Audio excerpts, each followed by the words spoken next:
ఇవాళ వాస్తవం ఏంటి అంటే రాష్ట్రంలో ఒక రాజకీయ పునరేకీకరణ జరుగుతూ ఉంది. సింహం బయటికి వస్తా ఉంది అంటే గుంటనక్కల గుండెల్లో ఇలా రైలు ఉరుకుతున్నాయి. కేసీఆర్ గారు ఒక సంవత్సరం తర్వాత ఒక బహిరంగ సభకు వస్తున్నారంటే ఎన్నో రకాల కుట్రలకి కుతంత్రాలకి తెరలేపి కాంగ్రెస్ ప్రభుత్వం జగిత్యాలలో జరగబోతున్న జైత్రయాత్రను అడ్డుకునే ఒక చిల్లర ప్రయత్నం చేస్తా ఉంది.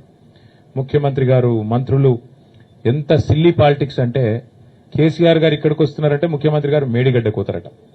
2.5 ఏళ్లకెళ్లి మేడిగడ్డ కోయేందుకు ముఖ్యమంత్రికి టైం లేకుండే అర్జెంటుగా ముఖ్యమంత్రి గారికి కేసీఆర్ గారి బహిరంగ సభ ఇక్కడ ఉంటే టీవీలలో సగం కేసీఆర్ ను చూపెట్టాలి, సగం రేవంత్ రెడ్డిని చూపెట్టాలి, పేపర్లలో సగం రేవంత్ రెడ్డిది రాయాలి, అవతలికు కేసీఆర్ రాయాలని ఒక చిల్లర ప్రయత్నం. అంటే గింత కుత్సితమైన, గింత కుసంస్కారమైన, గింత చిన్న మెదడున్న ముఖ్యమంత్రి బహుశా భారతదేశంలో ఎవరు ఉండరు, ఒక రేవంత్ రెడ్డి తప్ప. ఆయనకు హైటే తక్కువ అనుకున్నా, బుర్ర కూడా తక్కువ.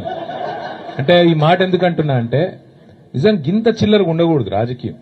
కేసీఆర్ లాంటి ఒక నాయకుడు ఆయన ఇంకా గీ ఏజ్ లో గీ స్థాయికి చేరుకున్న తర్వాత ఆయనకు పేపర్ వాళ్ళు ఏం రాస్తారు, టీవీ వాళ్ళు ఏం చూపెడతారు, ఆయనకి ఏమైనా ఉంటుందా?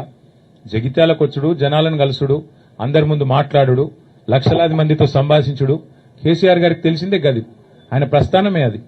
అట్లాంటిది ఇవాళ ఆయన ఇక్కడికి వస్తుంటే కోరుట్లకెళ్ళి వచ్చేటోళ్ళందరికీ ఇక్కడికి రానియకుండా రోడ్డు దవ్వుతారట. 3 ఏళ్లకెళ్ళి యాదికి రాలే రోడ్డు, ఇప్పుడే యాదికి వచ్చింది సడన్ గా.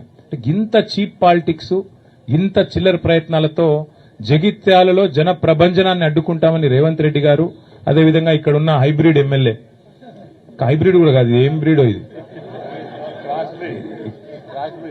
ఏ బ్రీడో ఆ బ్రీడ్ ఎమ్మెల్యే ఇక్కడ ఉన్నాయన ఏ పార్టీ ఆయనకే తెలియదు. బీఆర్ఎస్ అని ప్రెస్ మీట్ లో చెప్తాడు, కాంగ్రెస్ పార్టీ ఆఫీసులో కూర్చుంటాడు, కాంగ్రెస్ పార్టీ మంత్రి పక్కకు కూర్చుంటాడు. క్రాస్ బ్రీడ్ అనాలనా, హైబ్రిడ్ అనాలనా, ఏం బ్రీడ్ అనాలే, ఆయన ఏందో ఆయనే చెప్పుకోవాలి.